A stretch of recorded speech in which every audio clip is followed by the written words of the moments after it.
Thank you very much, Mr. Speaker. Family sustaining jobs. I'd ask each of you to think about your neighbors and to think about those families where the parents are working hard each and every day, and in fact, they're contributing to their communities because not only are they working and have a family-sustaining job, but they also are the ones who are helping the Little Leagues, and they're helping the YMCA and the United Way and their churches. They're the same individuals that are making sure that their customers are well taken care of in a market economy, yet they have to compete with other businesses in this state, in this country, and in the world. And they are relying on those family-sustaining jobs to be able to do their best for their family and for their community and for their church. And guess what? Those people work for companies, for businesses. Because the fact of the matter is, good jobs in the private sector make it work. They allow us to help those out in need. They allow us to take care of our kids. They allow us to make sure that we're doing something meaningful for our community, and also to be a part of a market economy providing a good product and a good service. If you want a flourishing economy, you want a flourishing private sector where entrepreneurs and employers start up here, stay here, expand here, locate here. That is a good thing. Now, we all know those in unfortunate times that have had to, in fact, accept unemployment compensation, or maybe even had to rely on the state with respect to welfare. But many of those folks, what they really want is the ability to take care of themselves and to take care of their families and to contribute to the economy and to contribute back to their communities and churches. And what they want is a private sector, family-sustaining job so that they know that they are doing good. And they are often proud of the companies that they work for and the services and the products that they produce. So in the end, the bottom line is this: what can we do to make Pennsylvania job friendly? How do we make Pennsylvania, in a global competitive environment, a great environment for those employers to flourish? Well, when Pennsylvania gets ranked 50th, the worst in the nation, in employer tax burdens, according to the Location Matters report by the Tax Foundation and KPMG, you probably need to do something. When Pennsylvania is ranked 39th overall out of 50 states, according to the CEO magazine's Best and Worst States for Business, then you probably need to do something. When Pennsylvania is ranked in the bottom for businesses and careers in Forbes magazine, you need to do something. Because we want the private sector to flourish. It helps our families, it helps our communities, it helps our churches. Now, our focus has been on private sector job creation, and that includes making a fair but competitive employer tax rate environment. That's what we need to do, and we all know it. We all know it.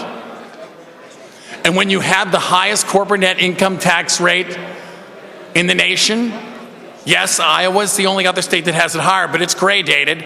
Pennsylvania's right across the board at 9.99%. You probably need to do something.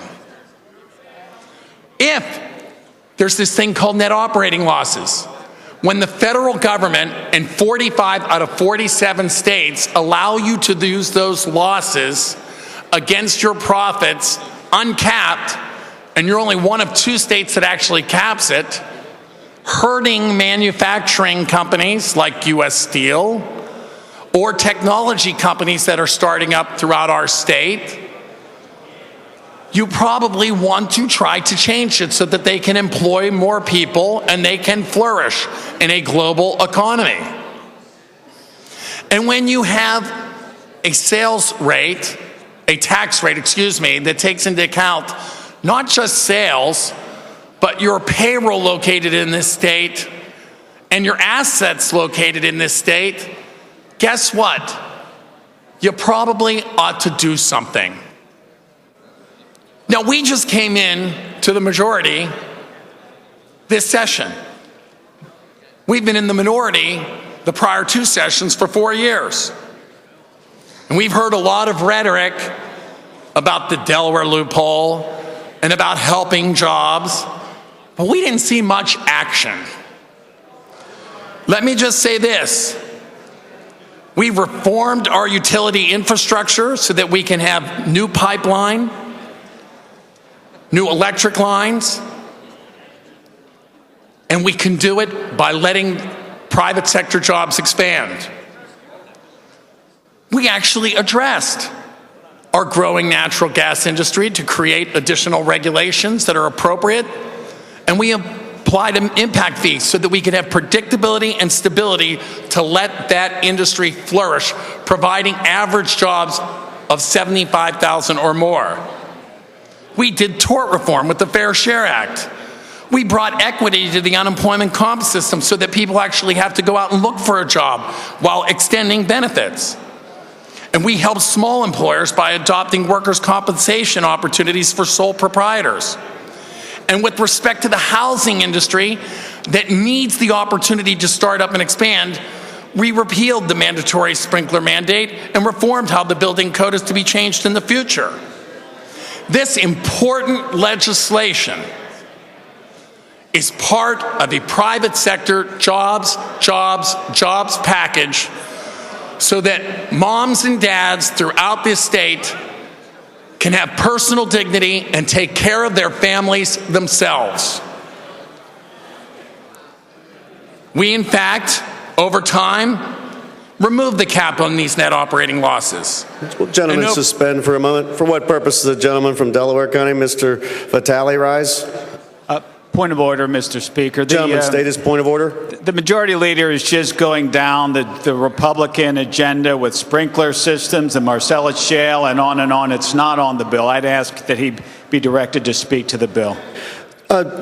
Certainly, I would not disagree that the majority leader may have veered a little bit away from the pure subject of the bill.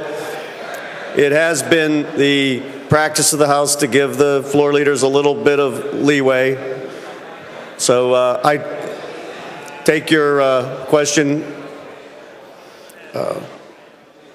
seriously and would ask the majority leader to refocus on the bill. Thank you, Mr. Speaker. And with respect to net operating losses, the piece of legislation in front of us allows us to take off that cap on net operating losses, allowing us to give manufacturers in our state and technology companies in our state to actually use those additional monies to invest in capital or their employees. It over time reduces the corporate net income tax rate from 9.99% to 6.99% over 6 years. And it gets us finally to 100% sales factor so that we're not penalizing our homegrown companies that provide family-sustaining jobs and allows us to compete with competitor states. Now, much is made out of the quote-unquote Delaware loophole. Well, the other side had the governor's office and had the majority in this House for 4 years, and they wanted to do this thing called combined reporting that takes a sledgehammer and wipes out legal valid business transactions, as opposed to narrowing in laser-like fashion to the true issue at hand. That term, in many ways, is a misnomer because they're strategies that are not designed to exploit loopholes in the law. They are using structural aspects of the tax system in ways to limit tax liability. And the use of those strategies is not confined to Delaware, as the same effect may have been achieved in any state where an affiliate entity's income could not be taxed, like Nevada. We need to address that inequity. We need to do it in an appropriate fashion so as not to send jobs out of Pennsylvania, but to keep those jobs in Pennsylvania. So to fairly address this, we have done it in a laser-like approach, and I would say that contrasts significantly with the other side when they were in the majority, when it never got addressed or signed into law by their governor. The opportunity to make real reform in an appropriate manner so as not to ship jobs out of state and to improve the climate for employers in this state is before us now in House Bill 2150. We've talked about it for years, and we've never had it in whole in front of us. Well, folks, we are about solutions. We are about governing. We are about taking advantage of our opportunity to lead and seizing it. This is the opportunity to stand up for working families throughout the state and for those individuals who would just love to have a good-paying private sector job because some corporation, business, filled with people decided to stay here, expand here, locate here, or start up here. Vote yes on House Bill 2150.